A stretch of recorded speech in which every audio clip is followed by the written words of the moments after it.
Miris, ODGJ lahiran sendirian, bayinya yang berusia 7 hari dimandikan di selokan dan disuapi bolo.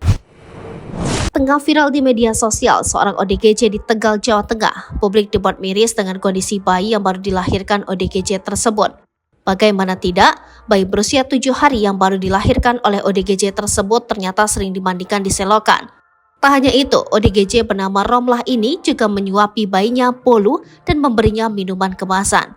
Setelah viral, YouTuber Pratiwi Novianti akhirnya datang menemui Romlah di rumahnya.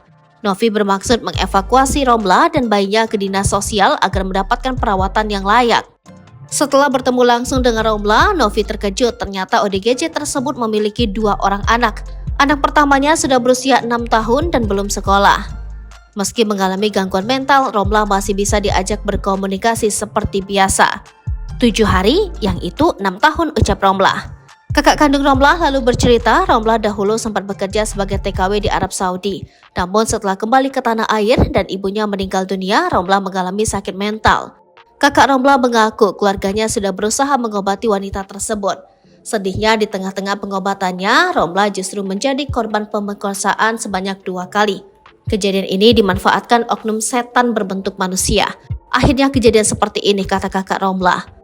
Kakak Romlah mengaku tak masalah apabila adiknya dievakuasi ke yayasan atau panti sosial.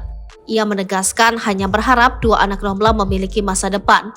Kakak Romlah bercerita, dahulu sebenarnya ada yang ingin mengadopsi anak pertama ODGJ tersebut namun malah ditolak.